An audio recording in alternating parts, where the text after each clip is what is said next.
Review it downwards is not an illegality. Same way, when you review it upwards, it's also not an illegality. So the charge that reviewing it is illegal is unfounded both in law and also in practice. Mr. Speaker, the charge that if the cocoa beans had been sold forward, that we would not have faced this crisis is also unfounded, because indeed a significant portion of the cocoa was sold forward. In every year, it is only a percentage of the cocoa that is part of forward sales. It's not every bean that you do forward sales. You heard Mahama Ayariga, the majority leader in Parliament. Now, some stakeholders within the cocoa value chain have welcomed the pay cuts imposed on staff of the Ghana Cocoa Board.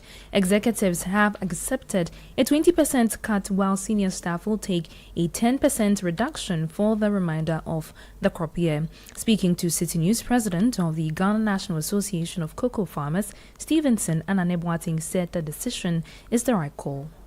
We were expecting the thing to be 30%, because looking at their salaries and action on this issue, we think it though is good, but we had thought about it before and expected the thing to be 30%. So now that they have come with 20%, we are okay with it, because it shows a sign that they have taken our request into consideration. Unlike before, when you say something, they never respond or react to that. So we are okay with it. That was the president of the Ghana National Association of Cocoa Farmers, Stevenson Ananeboating. This Eyewitness News on 97.3 Citi FM. So we do know that the Cocoa Board management announced salary cuts for the management, 20% and then 10%.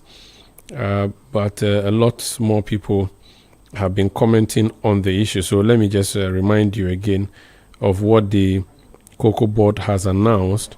It says that it has cut salaries and of management, and also cut salaries of top executives of the IOCO. Meanwhile, the producer price has still remained at where it remained. The President, John Mahama himself, has spoken on the matter, and he talks about taking pride in manufactured cocoa, not just raw beans, and says he's a cocoa farmer and that the price cut has affected him too.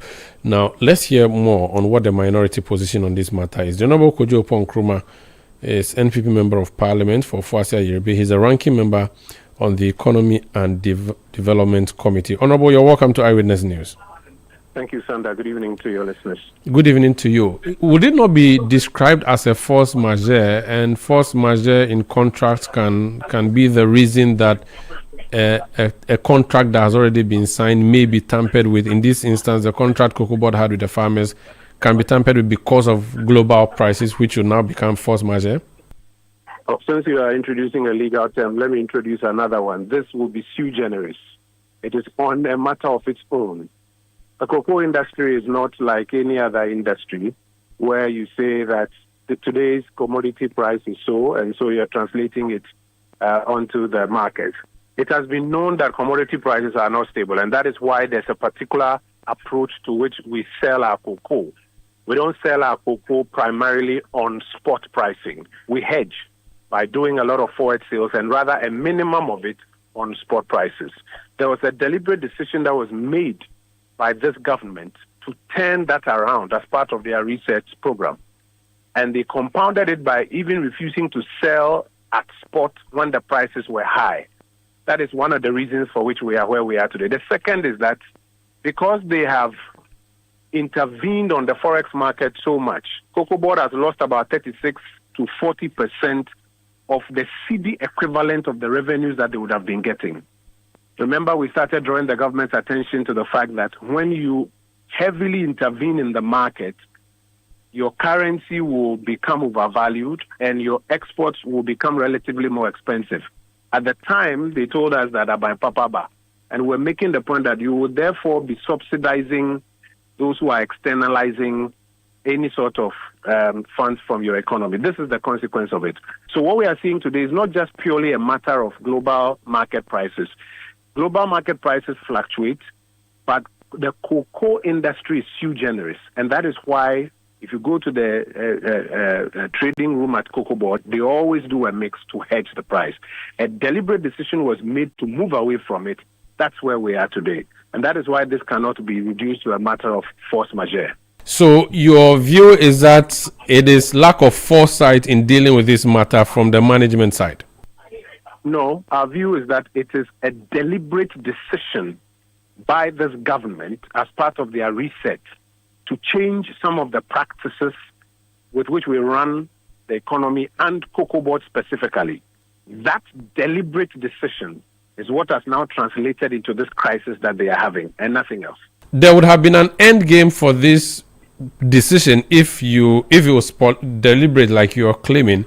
Does it then mean that the projection for which reason they embarked on this policy has failed, or this was the end game that we should have farmers lamenting? Their assumption was woefully flawed, and that is why it has not delivered what they hoped it would deliver. If you had stuck to the 70% forward sales approach, just about 30% on spot, you would have been able to lock in a good price and lock in contracts that would have hedged against price fluctuations. They decided to reverse it. Could it be rather do about 70% spot and 30% forward? And even the 70% spot, they were not selling when they were supposed to be selling, hoping that the price will go up higher. So they took a gamble, and the assumptions underlining the gamble have failed them.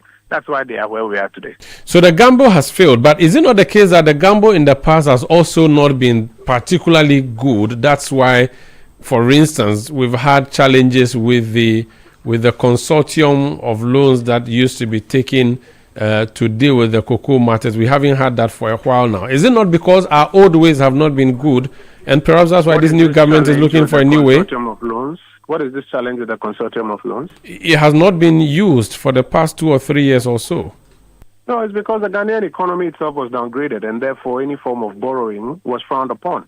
Yes, so that's what I'm saying. That so that means that our approach has become problematic. That's why we could not go for the syndicated loan. It was not a Cocoa Board problem. It was a Ghana economy problem. And that Ghana economy problem is what now affected Cocoa Board. So it had nothing to do with a gamble on that side. It was a financing structure.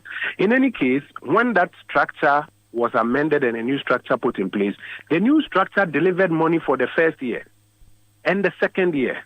Why has it failed to deliver for the third year? It failed to deliver because a fundamental change was made on the forward sales approach. That's why we are where we are. We've just finished a statement on the floor of Parliament on the minority side, asking that the president should reconvene cabinet respectfully and restore cocoa prices to the 3,625 Ghana cedis per bag for the 1 million cocoa farmers in this country. Remember, the price was at 475 when we took over in 2017. Despite the fact that cocoa prices went down sometimes, the MPP government took a deliberate decision that the Ghanaian farmer will not be made to pay or to take the pain when that goes down, because there are times when it goes up and the farmer doesn't get it all. And so we moved the price from 475 all the way to 3,100 by 2024. The NDC in opposition told the Ghanaian cocoa farmer that we had robbed them and that actually they should be getting 6,500. When they assumed power, they first of all failed to deliver on that 6,500 and promised 3,600. And what is shocking is that in the same year, they have now reversed from the 3,600 which they promised past our. Hello? Can you hear me? Yes, I lost you briefly. I'm saying that in the same year, they have reduced the price from the 3,600 which they promised. They couldn't fulfill the 6,500. The 3,600 which they promised, they have now moved it past our 3,100 which we were paying. Hello? Ghanaian cocoa farmer down to 2,500. Okay, your line keeps breaking. I don't know what's happening, but let me ask my final question on this. Do you believe, honestly, that the Ghanaian economy can support paying farmers that much without us going for a loan? Hello, Honorable? Honorable, can you hear me? Can you hear me, Sandra? Yes, I can hear you. I'm asking about the capacity of the economy to deal with this, considering that it would almost amount to us engaging in a debt situation where we are paying more than we are earning for a bag of cocoa. Can the economy withstand that? No, it's not. We are paying more than we are earning. We are having to finance the purchase of the cocoa bag. When the season is opened and cocoa farmers have produced their cocoa, Cocoa Board and the LBCs have to finance. They have to find a way to get liquidity to go into the farms and pay for the cocoa and bring it. That financing is what we borrow for. We either go for a syndicated loan for it, or in the amended structure, the buyers will have to find money so that they can go in there to go and buy it. So whatever you do, you have to finance the purchase of the cocoa bags from the farm gates. Okay. Now, if today the government is saying that the price on the world market is lower than what they've promised, it is because they have amended the sales structure. If they had stuck to the sales structure and had done a lot of forward sales, and even for the spot sales had locked in, they will not be using a drop in global market prices as the reason to punish the Ghanaian cocoa farmer today. Okay.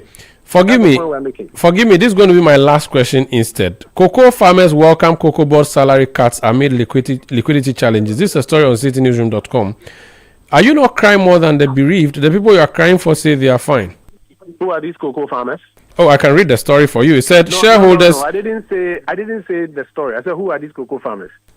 Cocoa farmers are cocoa farmers. I don't understand your question. Please, this is NDC PR gimmicks. We've seen it going on, and they are pushing it and blasting it. The media houses should publish this story that cocoa farmers are happy. Some of the videos they are showing the same place. We spoke to the president of the National Association of Cocoa Farmers, Stevenson. He's an interested party. He's an interested party. Please go down to the cocoa farm. I've come from cocoa farm. Honorable member. You have been a journalist before, so honorable member, can you hear me? Talk to the cocoa farmers. Honorable member for Fasia Yerebi. I can hear you. I'm saying go the down president to the of the farm. Ghana National Association of Cocoa Farmers, Stevenson Anane Boateng, he made the statement on behalf of farmers. Are you saying? I'm not going to argue with you on that. So which other cocoa farmer then beyond the president of the cocoa farmers? Do me a favor. Come down to the cocoa. I have been to cocoa farms. I've spoken to purchase clerks. Today I just spoke about one on the floor of Parliament who has taken 200 bags. Now he's losing 1,000 cedis on every bag. That's 200,000 Ghana cedis for a purchasing clerk to carry. And I'm saying, you leave the president and come down to the cocoa farms. You believe that the president does not represent enough the views of cocoa farmers? I said, come down to the cocoa farms and talk to the farmers. You will hear the real story on the ground. I beg you. Thank you. That's Honorable Kojo Ponkroma. He is Member of Parliament for Fasia Yerebi. He is the ranking member on the Economy and Development Committee of Parliament. This is Eyewitness News on 97.3 Citi FM. We'll be back with more. Please stay. Eyewitness News. Be there as it happens. Kuma has always dreamt of commanding his own military forces. Attention! Eyes right, stand at ease. Because that dream is still a vision in progress, he spends his time commanding his money with the EcoBank mobile app. Operation Supplier Payment. Dispatch 1,000 units of currency from Accra to Benin. Move! Move! Sometimes he wants a little extra control so that he can buy only what he needs. Command Center mobile app. Activate virtual card protocol and initiate payments for sneakers and t-shirts. Abort mission for leather coat payment. Even when the general is fast asleep, his standing order marches out to sort his bills. With the EcoBank mobile app, you can command your money to make safe transactions in Ghana and across 33 African countries. Download the EcoBank mobile app on the Play or App Store today. By the left, about turn. EcoBank, the Pan-African Bank. EcoBank will never call or send an SMS asking for your PIN, OTP, bank card, or Ghana card details. Oh, jump on now. Go. Ah, Google me. At what time when you come back where I don't hear the sound of your car? Why you buy new car? No, I don't change my car. It be the same ride. It be the fuel way I change. Way one shouts it. Ever since I started using the all-new Excellium Premium Fuel, fortified with 3-in-1 action. Oh, Joe, now my car they run like electric car. No, it's so. This is the type of fuel where they want to. Because now engine they cost. Where they want for way if I buy it go protect my engine. And with the small way I buy, I go drive, sir. Absolutely. It's like strapping a turbocharger to your engine and giving it a protector. And what they bust my mind safe be the 3-in-1 action. No, Excellium they prevent up to 99% of deposit. It be anti-wear, some be anti-corrosion. Won't pay when I open them. Hey, so where can I find this magical fuel? Just head over to any Total Energy service station and your car will thank you. Hey, they make a finish my gobe fast then rush go Total Energies. My friend, but why your hand my gobe inside? I give you info. Make I feel the gobe too small. Go. Excellium is designed to protect your car engine, decrease fuel consumption, and lower CO2 emissions. Don't say fuel, say Excellium. Choose Excellium, choose quality. It's your day off and you end up looking after the baby while your wife goes off to work. You realize you have no idea how to change a diaper. So you video call your wife. Hello, darling. Hello. Kojo, is everything all right? Everything is not all right. I'm not seeing Topo. How do I change a baby's diaper, please? Kojo. Okay, first, put the diaper. The video call freezes. While you wait for the internet to catch up, the baby sprouts a fountain and wets the diaper. As you are getting a new one, your wife comes back online. Kojo, no. But I have to go and get a new diaper. What must I do next? I beg, quick. Open the front of the diaper. It's the side that has... Wow, look. The video freezes again. Abba. By now, you know where the conversation is going. There's no buffering in real life, so why accept it from your internet connection? Get connected and experience ultra-fast internet to your home, powered by MTN Fiber Broadband. From the Internet Masters. MTN, everywhere you go. Eyewitness News. Be there as it happens.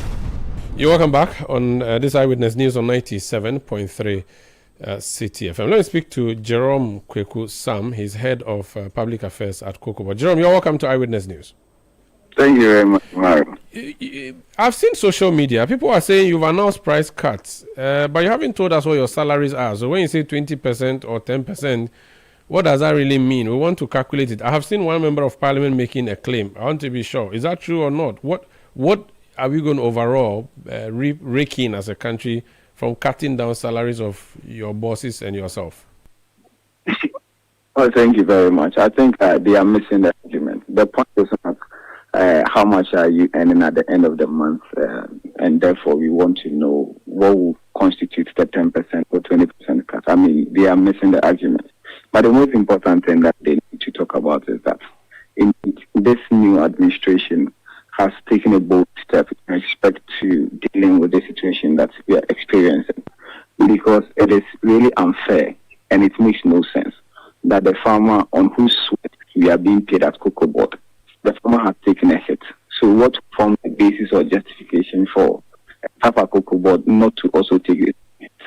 So yes, the chief executive and the management decided that, look, even though this is going to be completely with the issue, it's going to send a certain signal that, yes, it is not only the farmer, but also all the actors, in the industry are going to take say. So the argument should be that what the management had decided to do.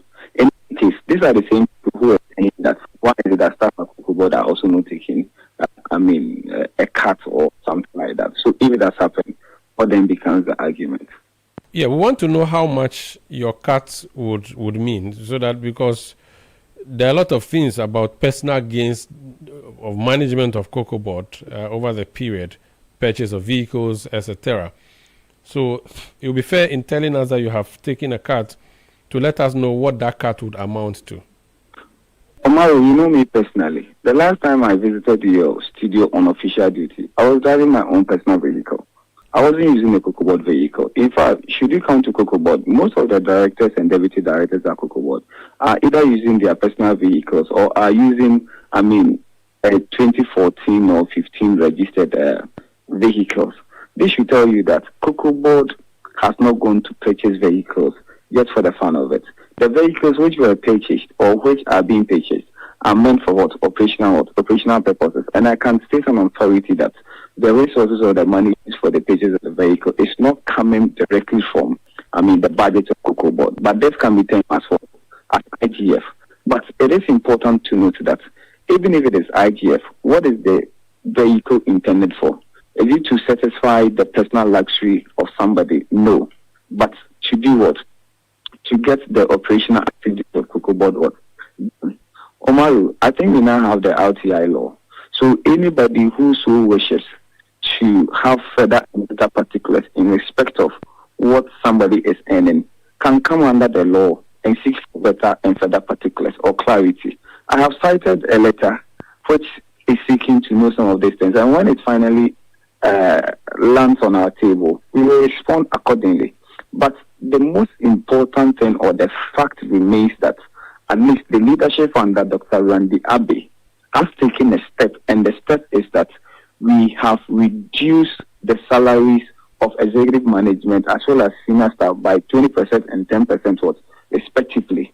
And from where I sit, tentatively, at least some 5 million cedis can be saved on a monthly basis. So if you have about 8 months to go, you are talking about no less than 14 million Ghana cedis, which can be used to defray some of the debts that sits on the books of Cocoa Board. So we should discuss the decision which has been made and see the advantage or the disadvantage of it. But for us to generically say that it is not going to be impactful or we do not see how it's going to be implemented or what have you, then we are kind of unjustly criticizing the decision. Let me just be sure. Did you say we are going to rake in about 5 million cedis a month as a result of the cut? Tentatively. I know. Say tentatively because it can even be more. Okay. You understand? So we can say around 5 million cedis a month based on the because cuts. Cocoa Board has a staff strength of about 10,000 people. But it's not the staff whose salaries are being cut. It's management and senior staff. So you are talking about management and senior staff. So when you are talking about senior staff, you are talking about staff of Cocoa Board. Okay. So you have senior staff and you have junior staff. All right. So plus or minus 5 million cedis a month. All right. That's clear. Question: the minority today in Parliament said they want the producer price reversed, and even though it was a cabinet decision that announced it, and I'm not sure you can reverse cabinet decision from where you are, that is a demand of the minority side. I interviewed Kojo Ponkroma a short while ago. I quoted the president of the cocoa farmers who said they welcomed what you had done in terms of the price cut and all of that, and I said to him that perhaps they were crying more than the bereaved. But he said if you go down, you would meet cocoa farmers who are lamenting and that you have to raise the price. I've asked him whether we have the capacity as a state to pay. He has not been able to answer that directly. So I want to ask you, can we reverse this price reduction for the farmers to be happy? Omar, until this news broke, had Kojo Oponkroma been a cocoa farmer, or has he been very particular about the cocoa farmer? He hasn't. But today, because an issue has broke and how sensitive the industry is, everybody wants to take advantage about what is happening. Look, during the days of Honorable Kojo Oponkroma, what did they do? They are saying that yes, there have been few times that the prices on the international market plummet or reduced, but it was not as drastic as it has happened today. Because what has happened today is unprecedented.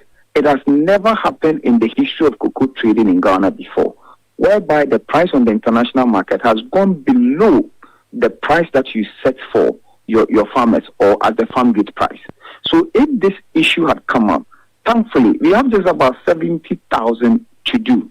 So if Honorable Kojo Oponkroma is saying that the decision should be reversed and we should pay the farmer what we set, what is he saying we should reverse? He's talking about the 3,600 which they were referring to as what? As poultry. But I am telling Honorable Kojo Oponkroma that the only thing that saved the NPP administration, of which he was a part of, was the fact that they were able to incompetently manage our currency. They were very competent to manage the city incompetently. If not that, the farmer share that they gave to the cocoa farmer, which was $3,100 would have been around 2,100 Ghana cedis. Because of the exchange rate of 16 Ghana cedis, the farmer had 3,001. Today, if those were reversed, their 3,100 Ghana cedis would have been that 2,100 that I'm talking about. But hopefully, even in this difficult moment, His Excellency John Dramani Mahama sat down to say that, no, I do not want to hear anything 70% as being the share of the farmer. Declare a 90% share for the farmer. So out of the 4,200, that even if you should check the price on the international market today, it is hovering below that 4,200. 90% of it had been given to what? The farmer. Another thing that the government has also done is that government is coughing about $150 million to cushion the cocoa farmer. Where is it coming from? The price was set at 7,200. Today it is 4,200. A difference of $3,000 per ton. So if a difference of $3,000 per ton, we were having an issue with the 50,000 that the minister did make mention of. So out of that 50,000, if you now have a mandate to even sell at 4,200, government would have to off the 150 million. And simple arithmetic, it is the $3,000 by the 50,000 metric tons. And government will have to make provision for that money for the cocoa farmer to get that. So the 50,000 which already have been delivered to cocoa board, the farmer is not going to get any on that. And I must also put on record that the 2,587 is only applicable to the remainder of the crop for the season. Okay. By that time, we would have had full implementation of the new reforms, which will guarantee the cocoa farmer a fair and better price, because the cocoa farmer's price will highly be determinant on what is on the international market. Okay. So somebody or Omaru, as brilliant as you are, would say that, so Jerome, if the price further plummets or goes down, what is going to be the fate of the cocoa farmer? Okay. In that so you're giving them now what you can before you lose it completely. Question, and that's based on what Oponkroma said again earlier, that you miscalculated. When you came, there was a 70-30 arrangement for selling on the futures market and on spot market. You came in, and because you are Aliche, you know more than anybody, and you want to reset the cocoa sector, you decided to reverse that trend, which has worked perfectly in the past. And that is what has come to bite you. Essentially, you failed in your planning, and you came to destabilize an arrangement that has been working. That is what he said. Why did you change it, by the way? Why did you reverse the percentage of spot sale to what you have currently? And is that not the reason that we are having this problem? Omaru, that proposition or narrative by the minority is false. The reason I'm saying it's false is that, look, the forward sale that we were doing was contingent on the fact that we needed a certain guarantee or a certain contract to serve as a guarantee to secure the syndication. Because if you are presenting documentation on the international market for the syndication, they use the contract that you have signed on as a reason or guarantee or justification to loan you the money. So on the basis of that, we were enjoined or bound by the contract to sell about 70% of our produce. Now this 70% is what was done even in 2023, 2024, where they projected to sell about 800,000 metric tons. And out of this 800,000 metric tons projected, they committed about 787,000 metric tons to this contract. After they were unable to supply almost half, about 45% of it, amounting to 333,000.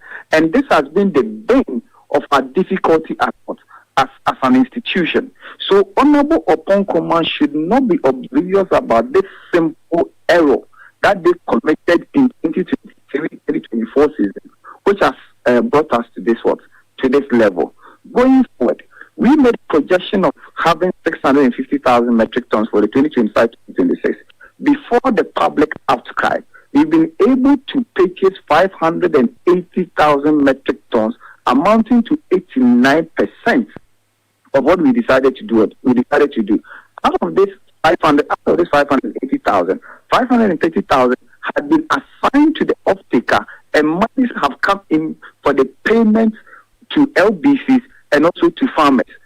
And that 530 even constitutes to 82%.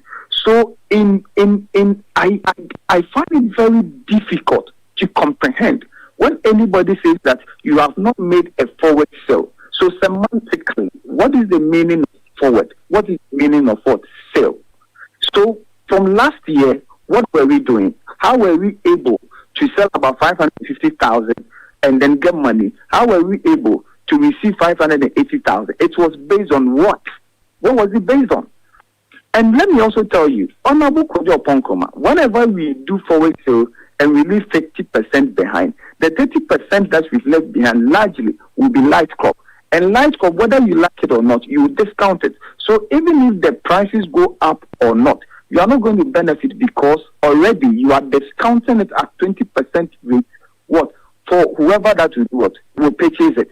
And that is why we were not getting any benefit. But what is happening today is that because we are to raise finance domestically, and that is how, once again, His Excellency the President has demonstrated that he has the farmer and cocoa at heart. So the 32.9 billion, that's Honorable Oponkoma, who was in the helm of affairs, communicating government position and also handling the affairs of our works and housing, they decreased what? The President is saying that, look, for you to be financially viable, for you to present a strong balance sheet so that you can go into the domestic market to raise bonds, I am absorbing about 10 billion of your indebtedness, which will give you the fiscal space or give you a strong balance sheet.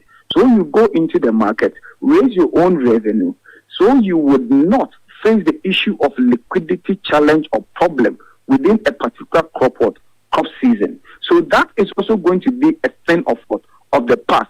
And this is an innovative way of raising money. Now we will not be dictated to by any white or any off-taker who at the hens or cap price. The person says that, look, I have bought the metric, but I'm not buying again. So the person is calling your bluff. Whatever you want to do with your bean, do with it. For us to be, in a mess or whatever, that is not going to happen again. The president is again saying that 2024 should have been the year for the cocoa farmer to have erected a story building or buy, a very nice car. But we missed it, all because we had a certain devil called rollover, and also did not declare the right achieved FOB for what? The cocoa farmer. Now, there wouldn't be anybody sitting at cocoa boards to determine the price of what? The cocoa. It is going to be backed by law. So if the price increases, the cocoa farmer gets an increment in what? In the price. Very well. And one other significant reform that has been introduced is the value addition. Because we are no more doing syndication in our own money domestically, we say that in the crop year, whatever that we project, 50% will be retained here for value addition, for processing. That is going to create jobs for the cocoa farmers child. That is also going to ensure that we generate revenue because you are going to pay income tax, you are going to pay corporate tax. And again, it is also going to ensure that we increase export. Because whatever finished product that we are going to do with the cocoa bean, we're going to export it for forex. So our cedi or currency is also going to be buoyant, whereby we'll be able to rub shoulders with other hard currencies on the international market. Well. So yes, in as much as it is unpleasant talking about the reduction in price of the cocoa farmer per bag, we are very hopeful and confident that when we accelerate through the implementation of the policies, indeed the cocoa farmer would ever forget getting to this stage. And I know that is what the minority do not want to hear. But we are highly committed to ensuring that the cocoa farmer is better off as compared to the previous times. Thank you so much for speaking to us. As Jerome Sam, he's head of public affairs at Cocoa Board. This is Eyewitness News on 97.3 Citi FM. Maybe what else do we have? The government is deploying military medical evacuation services to airlift injured Ghanaian traders from Burkina Faso for urgent treatments following last Saturday's deadly attack. 7 Ghanaian tomato traders were killed in a terrorist assault in northern Burkina Faso. Speaking at the Ghana Tree Crop Investment Summit in Accra, President John Dramani Mahama said the attack underscores the growing risk facing cross-border trade and the wider threat instability poses to regional integration. We live in a dangerous sub-region, and a recent incident has shown what the threat of instability and insecurity is to our regional integration and trade. As has been the tradition over decades, we trade amongst ourselves. Recently, some traders from Ghana went to Burkina Faso to buy tomatoes, and they were ambushed in a village where they were transacting, and armed insurgents, terrorist armed groups attacked, and unfortunately we lost a number of our compatriots. Happily, there are few survivors, and so the Ghana Army is arranging to medevac them from Burkina Faso so that those who are injured can continue to receive treatment here in Ghana. And so on behalf of government and people, we express our condolences to the families of those who were either killed or have been injured. You heard President John Dramani Mahama. Now, pursuant to that, the Ministry of Foreign Affairs has issued a statement on this particular subject matter. It's titled Update on Terrorist Attacks in Tietao, Burkina Faso, involving Ghanaian nationals and the new travel guidelines. So if you look at the second page of this particular document, after the Foreign Affairs Ministry made some announcement, it also said that the government of Ghana wishes to advise Ghanaians who intend to embark on essential travel to areas of concern to first contact the Ministry of Foreign Affairs or our embassies accredited to the territories they wish to visit for necessary guidance. For Ghanaians already living in jurisdictions which are of concern and where violent extremism attacks have been recorded, we recommend that movement be restricted and that one maintains regular communication with our embassies, including providing emergency contact and ensuring that identification documents are accessible at all times to expedite the provision of consular assistance when the need arises. Let me speak to Richard Kumado. He's a security analyst on this particular matter. Sir, you're welcome to Eyewitness News. Hello, sir. I hear you. Thank you. Great. Thank you. Now, it is good to give travel advisory to our citizens in Burkina Faso and all the advice about speaking to our embassy before embarking to journeys in these areas. But is the entirety of that region not unsafe already, so that the moment you are going there, you're already walking into the lion's den? Because the case of the tomato sellers, we are told that they were recognized as non-Burkinabes, they were recognized as traders from Ghana, and yet they were still attacked. Definitely, I agree with you. It's already a treacherous environment. It's already a high-risk environment, and it has been classified so. So for some time now, the travel advice we give as security consultants who deal with travel risks is that once you want to walk into a very high-intensity crime area or area classified to be very rampant with terror attacks, you will need to have your personal security protocols at hand, your safety guidance closer to your chest, and make sure that there's a travel risk assessment. And you have to apply yourself to that, whether you are going for personal business, you are going for holiday, or you are going for tour. To that extent, I agree that government has given this warning, which could have been also be given by our embassy there, just like we know all embassies in the world do to their citizens. This particular trade we are talking about is being done by our mothers and sisters. So we need this conversation passionately without emotions and politics. And I agree with you, your introduction is what they need to hear. Okay, so now that we are on that level, we still need to advise people, still need to be careful. Should there be a blanket ban of Ghanaian citizens traveling to these areas? Because again, the ECOWAS protocol on free movement is there. Everybody can move in. You don't really need to ask Ghanaian government officials permission. You don't even need a visa to go to any of those areas. And again, for trade purposes, people will still move. How do we deal with this without hurting our citizens? Definitely, yes. These are private business people. They are not coming under any umbrella of government agency or department. That is it makes the risk levels very high. If you don't speak to an embassy staff, security officers are not aware of your movement. Government agencies are not aware of your movement. It will be difficult for appropriate responses to get to where you are in terms of chaos and in terms of the remedies you would need. And that is even why, even though you have free movement tendencies and you have free visa to move, depending on the zone you are going and depending on the area, you will need to be mindful and watchful because the area is already harsh with issues of terrorism. What we have also discussed at some level is that even if you ask the Burkinabés to provide security, they will design what we call permissible environment. And anything they cannot protect, they will not allow. Anything they cannot control, they will not allow. Ghana government cannot send paratroopers to escort traders into the various areas they went to, particularly when you are traveling about 400 kilometers away from the capital into the zones of the headquarters of the terrorists. It's unfortunate as it is, but our mothers and our sisters into this street have encountered a lot of difficulties already.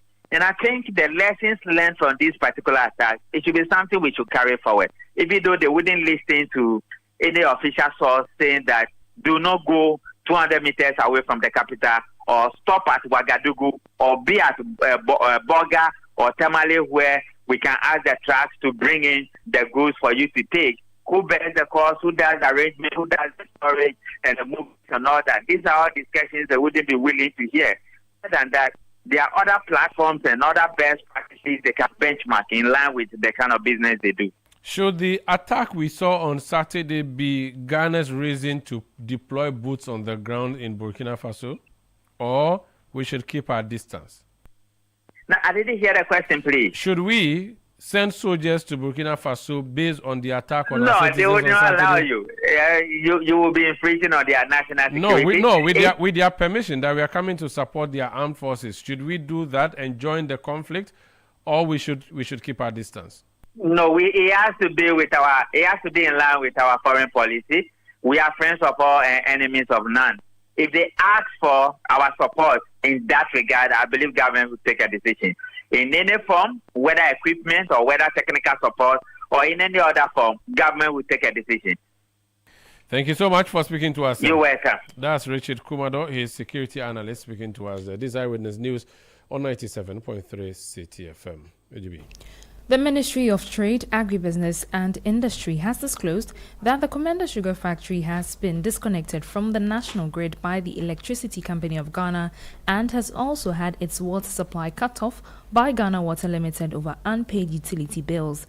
According to the ministry, the factory's deteriorating equipment has been further exacerbated by the accumulation of significant debt. Responding to questions on the floor of Parliament, the Minister for Trade, Agribusiness and Industry, Elizabeth Ofosu-Adjare, indicated that a transaction advisor has been engaged to help secure a strategic investor to revamp and operationalize the factory.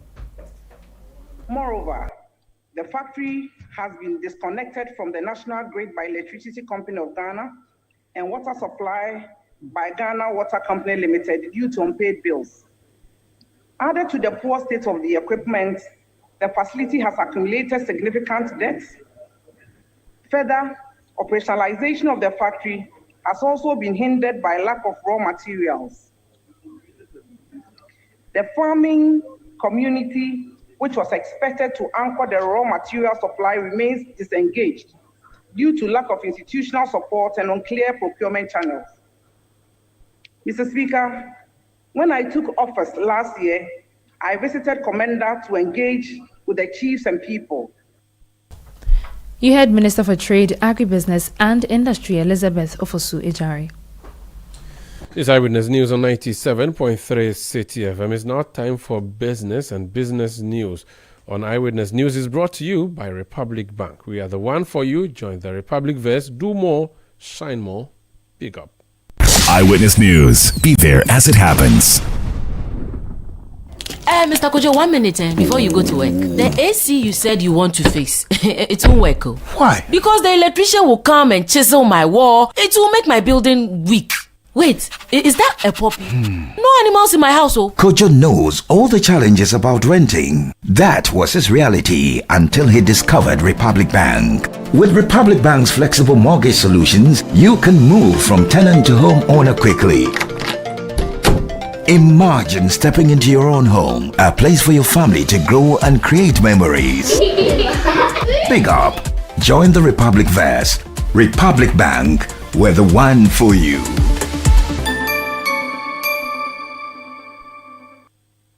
Oh, jump on now. Go. Gugomi, at what time will you come back where I don't hear the sound of your car? Why you buy new car? No, I don't change my car. It be the same ride. It be the fuel way I change. Way one shouts it. Ever since I started using the all-new Excellium Premium Fuel, fortified with 3-in-1 action. Oh, Joe, now my car they run like electric car. No, it's so. This is the type of fuel where they want to. Because now engine they cost. Where they want for way if I buy it, go protect my engine. And with the small way I buy, I go drive, sir. Absolutely. It's like strapping a turbocharger to your engine and giving it a protector. And what they bust my mind self be the 3-in-1 action, no? Excellium they prevent up to 99% of deposit. It be anti-wear, some be anti-corrosion. Won't pay when I open there. Hey, so where can I find this magical fuel? Just head over to any Total Energy service station and your car will thank you. Hey, then make a finish my gobe fast, then rush go Total Energies. My friend, but why your hand my gobe inside? I give you info. Make a fill the gobe too small. Go. Excellium is designed to protect your car engine, decrease fuel consumption, and lower CO2 emissions. Don't say fuel, say Excellium. Choose Excellium, choose quality. Imagine making or collecting all payments without leaving your chair. Sounds like magic, right? Nah, it's Stanbic Pay. As the Chief Financial Director of SBA Holdings Limited, payments from clients flow like magic through Stanbic Pay. From school fees to utilities, government and statutory payment to investment, insurance payment, Hajj payment, and more. Just log on to Stanbic Pay and you're set for life. No Stanbic account, no queues, no stress, no last-minute panic. Cherish your time and live happier in safety and convenience. Just visit stanbicbank.com.gh or call 030-340-9212 or 055-676-0683 to get started. Eyewitness News. Be there as it happens. Get the details. Every significant financial transaction, every market movement, and all the policies that affect your business. Citi Business News. Be informed. Time now for Citi Business News on Eyewitness News, brought to you by Republic Bank. We are the one for you. Join the Republic Vest. Do more, shine more, big up. I am Ejubi Wiafe Akentin. Let's settle for the details. The Chief Executive Officer of the Ghana Association of Banks, John Ewa, has called for reforms to strengthen Ghana's credit culture, describing it as essential to expanding sustainable access to finance. He indicated that the persistently high default rate in the banking sector reflects deeper structural weaknesses that go beyond corporate borrowers, which heighten systemic risk within the financial sector. In the sub-region, Ghana is the country with the highest non-performing loan ratio. Why is that? Because the credit culture is bad. There's default everywhere, from individual level to household to business to even our compliance with taxes. We don't want to pay taxes. How do we develop a country? The same way. So we need to work on the credit culture. So when a bank lends and the recovery rate is high, why won't they lend more? But if you are lending and the probability of default is resulting in a non-performing loan ratio of about 19%, for every 100 cedis you lend of depositors' money, you are potentially going to lose 19 cedis. Then when you are lending, you want to make sure you have checked every risk element, making sure that everything is covered. You had Chief Executive Officer of the Ghana Association of Banks, John Ewa. The Bank of Ghana has cautioned that the regulation of virtual assets and blockchain technologies must be carefully structured to preserve the primacy of the Ghana Citi within the domestic financial system. Head of Fintech and Innovation at the Central Bank, Oreku Asare, raised the concern at the inaugural Ghana Virtual Assets and Financial Services Symposium organized by the Chamber of Digital Assets and Blockchain Innovation. The Act has been passed and has been assented to, But you agree with me that we will provide the level of information to the legislature, okay, for them to be able to go through. Because until the act got passed, we won't be able to say with certainty that everything that we proposed is what will be passed. So I think this now gives us the opportunity to go through the process of coming up with our directives and other different We apologize for the quality of that insert, but just gone by was the head of FinTech and Innovation at the Bank of Ghana, Oreku Asare. Moving on, Piva Beverages says it is excited to be part of the 10th edition of the Heritage Caravan, marking its second year on the tour. Within less than 2 weeks to the much-anticipated Heritage Tour, Channel 1 TV and Citi FM visited Piva Beverages at Frafraha to assess the company's readiness ahead of the caravan. The board chair of Piva Beverages, Frank J. Mensah, said the company's first dairy product, Viva, will be launched on the second day of the tour.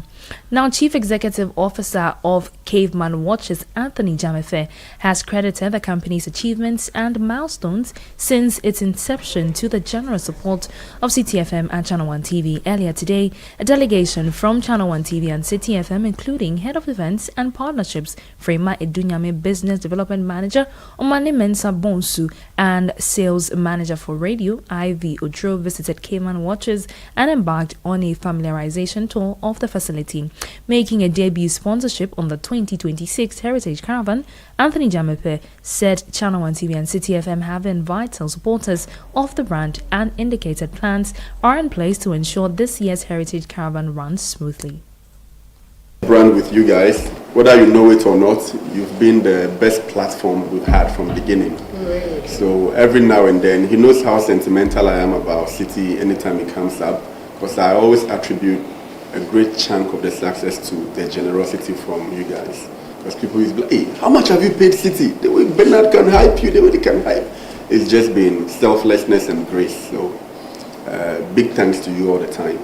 We'll keep growing and we'll always remember that you've been there for us. Thank you. Okay. You heard Chief Executive Officer of Caveman Watches, Anthony Jamefe. Let's now hear from Board Chair of Piva Beverages, Frank J. Mensah. At times, people say that Big Brother, whether he has shares in the business, I said, no.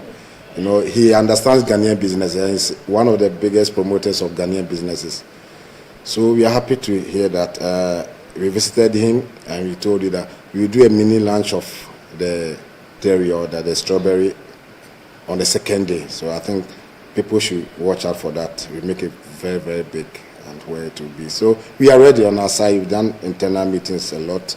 And I think this time around, logistically, instead of moving one pickup to follow the convoy throughout, we've zoned them into the region. So all the regional managers will be ready. The moment they get to the region, they'll provide the goods. Once you leave your region, his work ends, the other one takes over. So I think logistically we are more than ready for this. And we do a lot of our new products. Last year we didn't have the ice, we didn't have the dairies, and I'm telling you, on the bus it will be fun. At the point I'm sure I will leave my language side and join the car. Let somebody here I can understand that. I like networking and I think it's a very good opportunity for me to network with the big guys. So Citi, we are more than grateful. I always tell you that if not for Citi, Piva will not be where we are today. We are grateful to the management, especially Samens. And I believe that our relationship will be made from heaven and it's not going to end in it now. Thank you very much.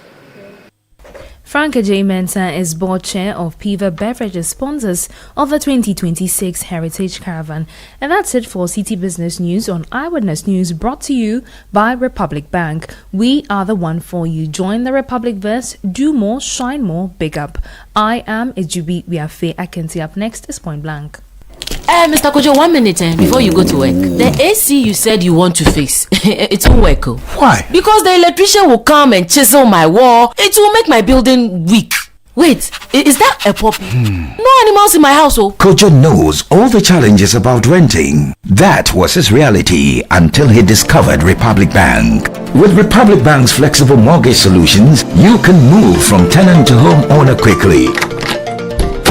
Imagine stepping into your own home, a place for your family to grow and create memories. Big up. Join the Republic Verse.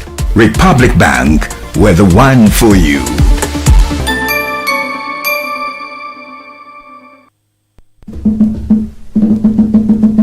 Go Ghana. This much, we don't just remember where we're from, we celebrate who we are.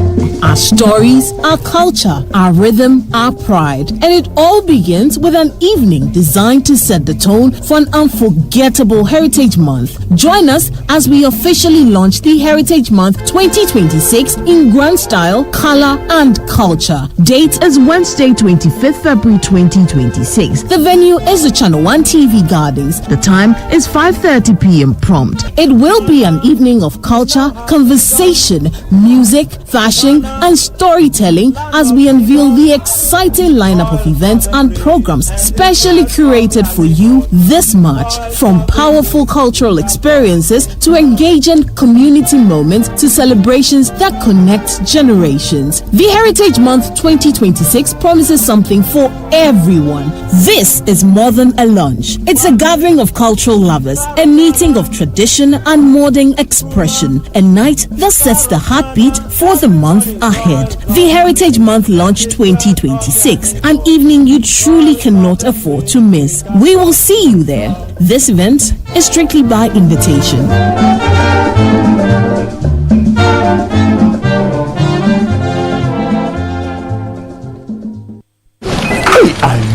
Challenge these days, new level crown. Where did you pass? Me, pass somewhere. I just switched for a better life. I switched for comfort. Look, your salary deserves better. Switch? Yeah. How do you mean? I switched my salary account to Fidelity Bank, and that's my jackpot. I get higher loan amounts with lower interest rates, as well as personalized financial support. They gave me a loan to expand my side hustle, and the terms are just flexible. Wow. Your salary deserves better. Oh, my salary deserves better, Pa. You see the way you are smiling wide? Yes, I will switch and smile wider. Your salary deserves better. Switch to Fidelity Bank today and enjoy lower interest rate, car and home loan, personalized financial support, and a smile that lasts. Switch and smile wider. Fidelity Bank. Believe with us. If I believe with us, Fidelity. If I know I need your side, Fidelity.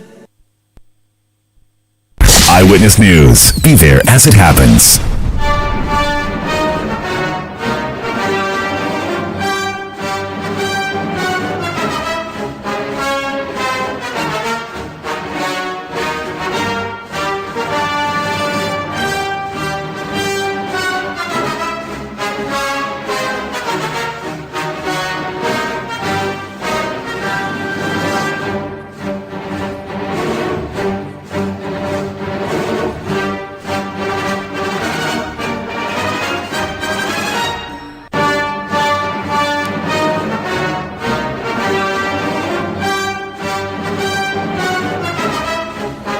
You're welcome. This is Point Blank on Eyewitness News. I am Omaru Sandama. Tonight on Point Blank, we are returning to the conversation around cocoa.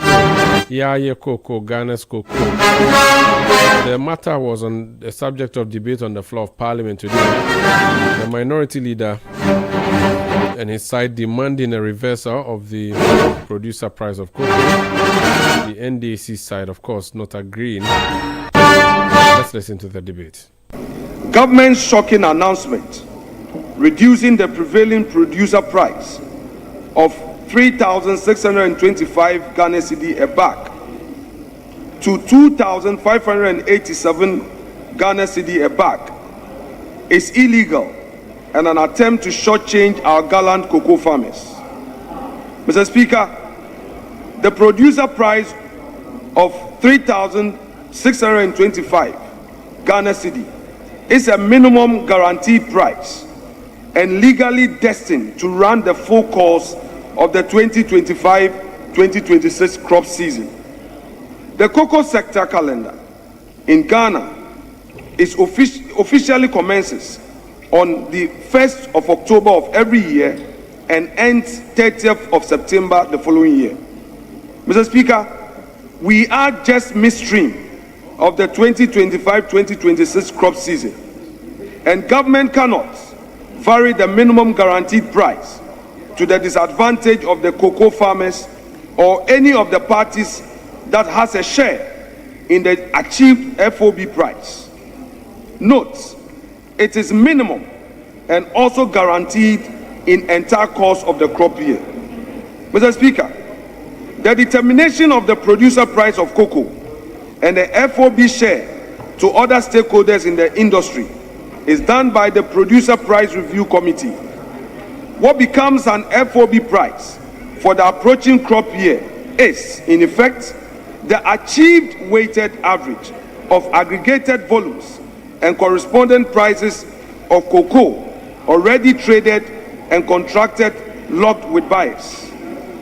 The aggregates could be main crop beans at higher prices in combination with light crop beans at 20% discount and or rollover beans at higher or lower prices. Mr. Speaker, once the FOB price sharing is done and announced for a crop year, the producer price that arises is binding on government and Cocoa Board to pay throughout the crop year. And because it is achieved average, minimum and guaranteed, government cannot cut the farmer's price even the slightest down. If anything, government can go up in the course of the year, as has been the case, but never down.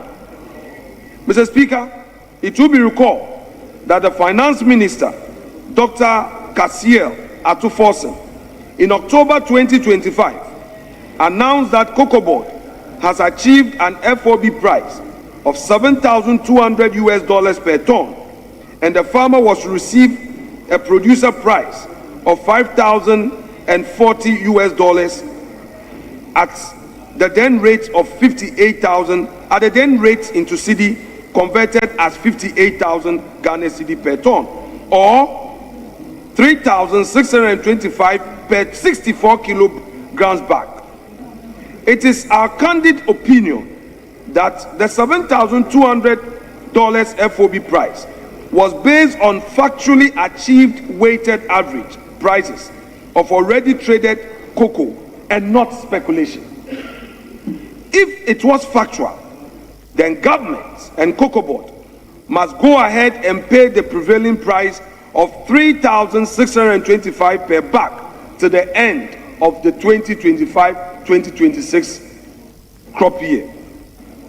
Be that as it may, Mr. Speaker, once a producer price has been determined and announced for the crop year, it is legally and contractually binding.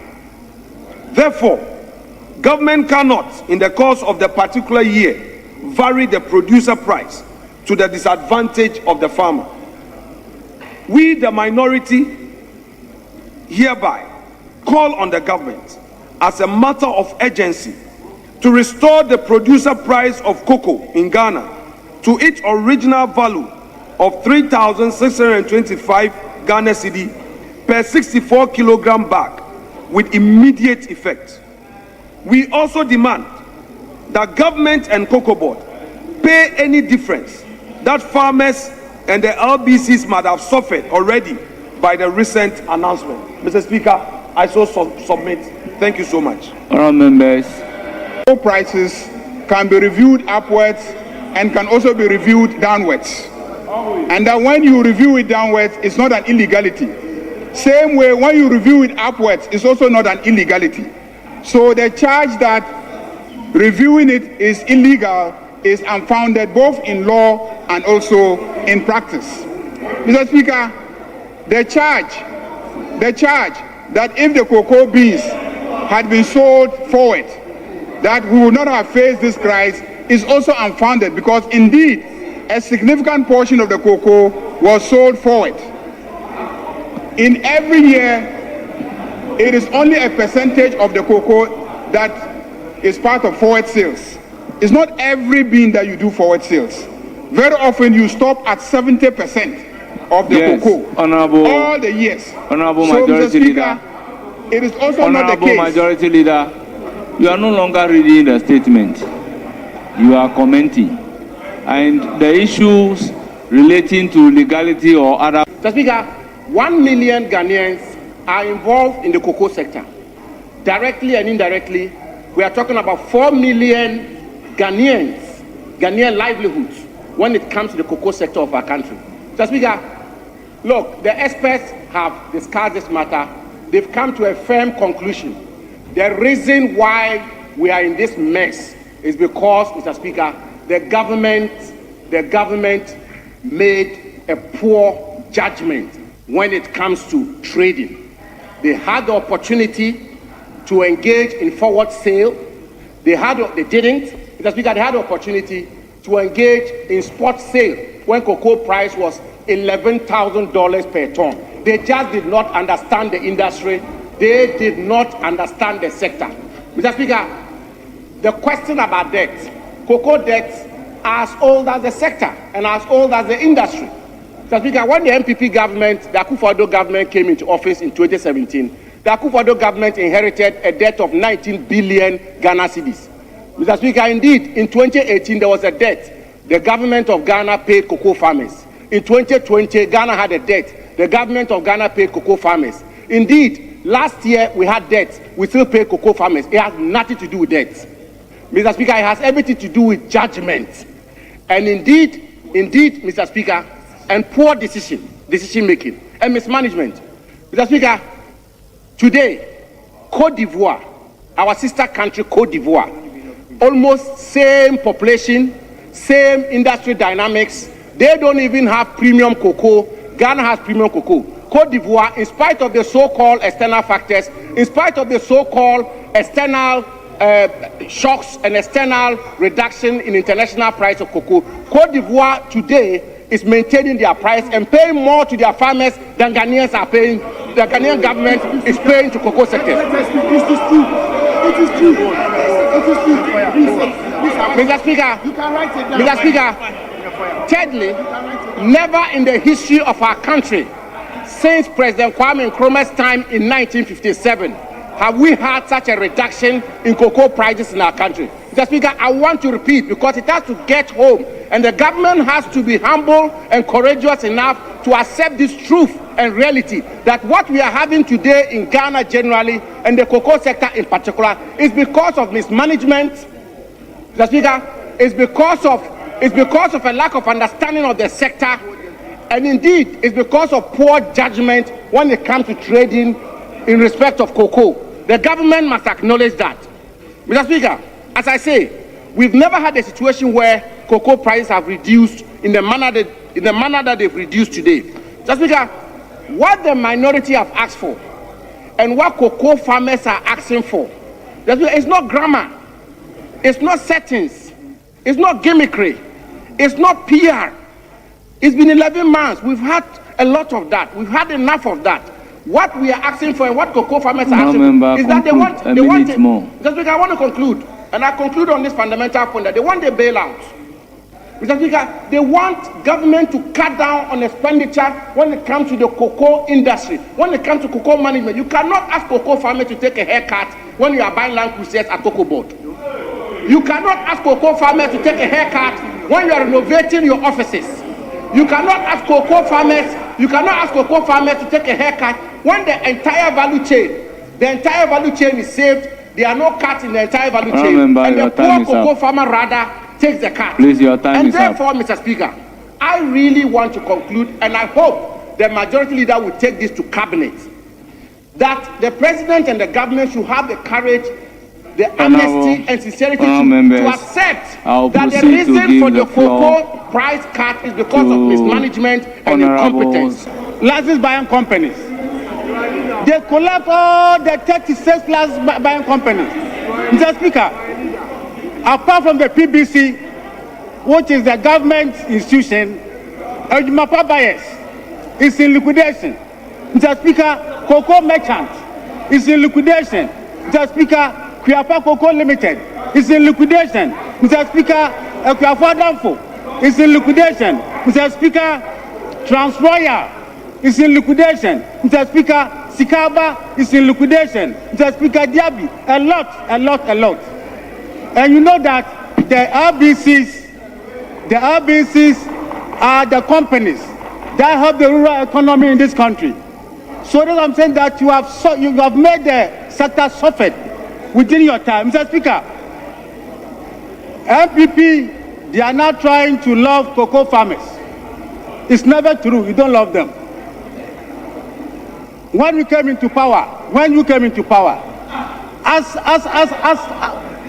we are saying, Mr. Speaker, a lot of fertilizer, bags of fertilizer, Mr. Speaker, bags of fertilizer, which was meant for the cocoa farmers, free of charge.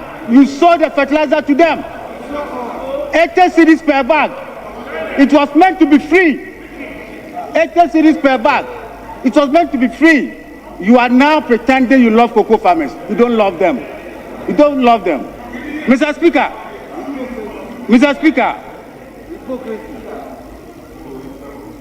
cocoa production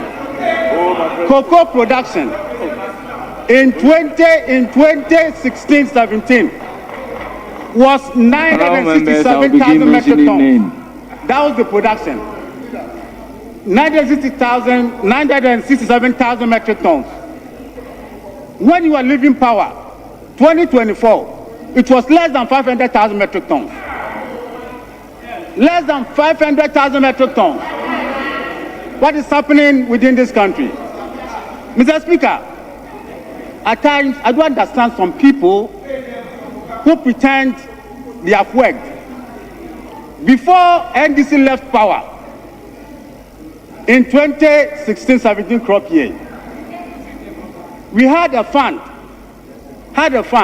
which was meant to restore producer price of cocoa for the farmers when there was a fluctuation of prices at the world market. Mr. Speaker, we left about 350 million Ghana cedis. 350 million Ghana cedis in that fund. Cocoa price stabilization fund. Cocoa price stabilization fund. We left this money into it. That was meant to cushion the cocoa farmer when there was that price fluctuation. Where is that money? Where is that money? That money cannot be found in the books of Ghana Cocoa Board. And you are here talking about it. You are here pretending you love the cocoa farmers. You never love them. Mr. Speaker, as has been said here, you took $800 million to buy cocoa. $800 million to buy cocoa. You bought half of it. Half of it. Where is the 400 metric tons of cocoa? Where is it? You don't find it. Meanwhile, you could not produce 333,000 metric tons. Now you are saying La Côte d'Ivoire.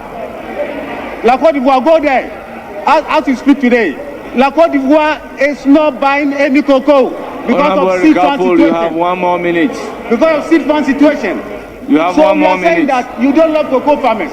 Don't pretend that you love cocoa farmers. At the fate of 1 million cocoa farmers is what we are discussing in this house, Mr. Speaker. And we should not make it as business as usual.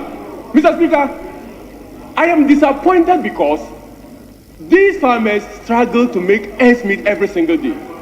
I am disappointed because people from the north come to the south because of the Ebunu and Ebusa tendency. They are cocoa farmers. Mr. Speaker, I am disappointed because this is not a southern issue or a northern issue. It's a national issue. We are facing a national emergency. So when we come to this house to discuss it, I will appeal to this side and I'll appeal to their side to handle this issue with seriousness, and we shouldn't do policy with it, Mr. Speaker. Mr. Speaker, I now come to my point. Cocoa is a major state of the country. Mr. Speaker, I am afraid that the resource curse is what we are going to experience. It cannot be right that Ghana is not getting it right when it comes to our gold and cocoa. It cannot be right that we are selling gold and making losses, and we are selling cocoa and making losses. It cannot be right. And I am thinking that this house must do something right about it. Mr. Speaker, Ghana is the second largest producer of cocoa. Ghana is the second largest producer of cocoa. Mr. Speaker, as we speak now, what has caused this problem is purely a mistake of strategy. It's purely a mistake of strategy, Mr. Speaker. How do you make your cocoa prices spot price, Mr. Speaker, when you know that your market is a forward market? How do you take a decision as a government to assume that prices are going to increase, and you leave over 70,000 tons of cocoa in the hands of the farmers, and you don't export it, you don't sell that, and when prices are crashing, you want to blame people? Mr. Speaker, this is not the first time we are experiencing crash in cocoa prices. So if anyone there is telling us that cocoa prices are decreasing, and so farmers should take haircut, Mr. Speaker, I beg to differ. Because in 2017, as my honorable colleague mentioned, cocoa prices reduced, but the then government took a decision to protect the farmers. If you cannot protect the farmers, what is the essence of government, Mr. Speaker? What use would your vote for the politician mean if in times of difficulty they cannot protect you? Mr. Speaker, we are not asking for anything special. We are asking for the government to restore the prices of the farmers. And it is not only Ghana, Mr. Speaker. When you go to Cote d'Ivoire, Mr. Speaker, in Cote d'Ivoire, they also experience decline in prices. But the coffee and cocoa company and Coffee and Cocoa Council of Cote d'Ivoire, Mr. Speaker, they took a decision. 1 more minute. They took a decision to maintain the price. As we speak now, it is at 3,600 in Cote d'Ivoire, Mr. Speaker. Why would they not do the same thing for our farmers? Mr. Speaker, I will conclude on this note, Mr. Speaker. We have a problem, Mr. Speaker. Ghana, in our country, we initiated what we call the Cote d'Ivoire Ghana Initiative. Mr. Speaker, the essence of that initiative was to protect the prices, because it cannot be right that Ghana and cocoa control almost half of the cocoa, but we cannot dictate prices. Honorable We cannot dictate prices. So, Mr. Speaker, our call is simple. The government should take a decision and maintain the prices of the farmers. We in the NDC cares about the cocoa farmers. That is why, under the NDC administration, we introduced the free fertilizer program for cocoa farmers. The Speaker, when they came, even the fertilizers that we wrote not for sale on, they cleaned the knot and they sold the fertilizer. The Speaker, when this country, when fertilizer that was meant for Ghanaian farmers were smuggled to Cote d'Ivoire, Burkina Faso, and Togo under the MPP administration. Mr. Speaker, under the NDC administration, we gave free seedlings to cocoa farmers. For the 8 years that they were not, Mr. Speaker, not even one seedling was given to cocoa farmers under their watch. Mr. Speaker, at a point in this country, inflation was 54%. Mr. Speaker, today as we speak, inflation is single-digit. The cocoa farmer is far, far, far better off than under your watch.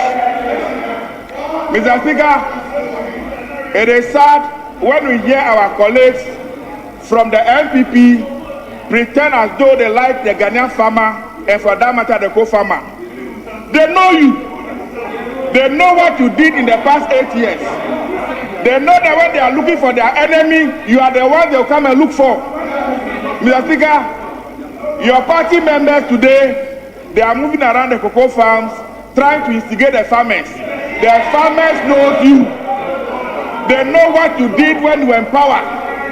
Mr. Speaker, under your watch, you awarded contract to people to go and do cocoa roads.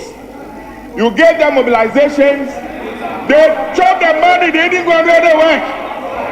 Mr. Speaker, they chopped the money, they didn't do any work. That is your legacy. Mr. Speaker, even the cocoa scholarship that were meant for poor farmers' children, you gave it to yourselves. Mr. Speaker, your track record is there for all to see. That you don't care about Ghanaian cocoa farmers, that what you care about is how to enrich yourself. And that the very little that was meant for them, you took it away from them. President Mahama has promised that by the grace of God, in the short term, we are going to make sure that 50% of our cocoa beans, we are going to add value to it. We are going to process it right here in Ghana. Mr. Speaker, we are no longer going to take syndicated loan to go and come and buy cocoa beans. We are going to use our own CDs to buy the cocoa beans right here in Ghana. All of you will see with your eyes. You will see what you are going to do in this industry. And Ghanaian farmers will appreciate us. So when they have a problem today, we are talking about it, you should be the least of people to open your mouth. Keep quiet and watch President Mahama deliver on his promise. Mr. Speaker, on this note, I thank you very much, and let me assure you that the cocoa farmers, as the council say,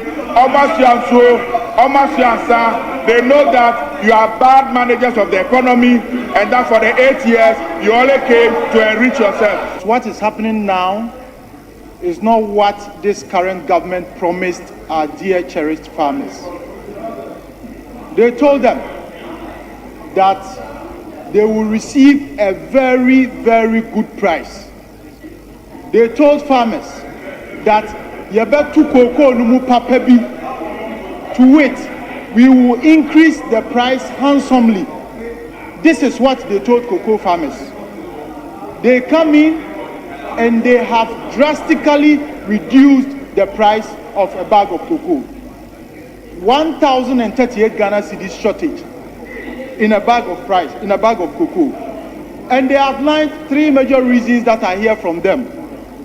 One is carryover contracts, cocoa board debt, and a drop in world market price. Mr. Speaker, all these reasons outlined have happened before in the previous government. When we inherited, when we came to power in 2017, there was a drop in price from 2,200 to 2,900. When we came, cocoa board debt was still there. When we came, world market price also dropped. When we came, there was over 190,000 tons of rollover contracts. The difference between us, the MPP government, and this insensitive government is that we cared about the ordinary farmer. We cushioned the farmer. We gave them cushioning. We found a way of handling this. What we did was that we collaborated with Côte d'Ivoire, and we had the living income differential of $400 per ton. And this cushion, this arrangement that we did, they are still benefiting. This is what we did. Now, what they are doing is quite unfortunate. The only reason why we are having this issue is because of incompetence, bad judgment. The only reason is because they have not been proactive enough. And there is poor strategy, and they are turning around to blame someone. Instead of assuming responsibility, instead of taking the matter up and taking the bull by the horns, they are just passing the buck. This is not what we budgeted for.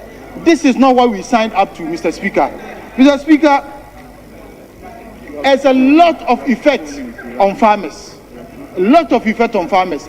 Farmers are now facing high electricity prices, high water bills. Now, by Friday, the transportation fares will increase, and they have been hit again with another 1,000 Ghana cedis slap in their incomes. And they tell us, Abaya Papa Abba. Is this Abaya Papa? No way. Of course, very angry minority voice there, but you also heard the majority voice. It was a debate on cocoa in the House of Parliament, ending tonight's edition of Eyewitness News, which came to you from our studios in Accra. I am Umaru Sanda Amadu. I did this with Jujubi Wiafe Akentin, produced by Beverly Landon, Juliana Odami Asari, Wilson Kobina, Sami Wiafe, and Fred Tejaba. Edwin Kwakofi and the new media team helped us with the new media streaming. We'll be back tomorrow at 17:30 GMT. Thank you for listening and have a good night.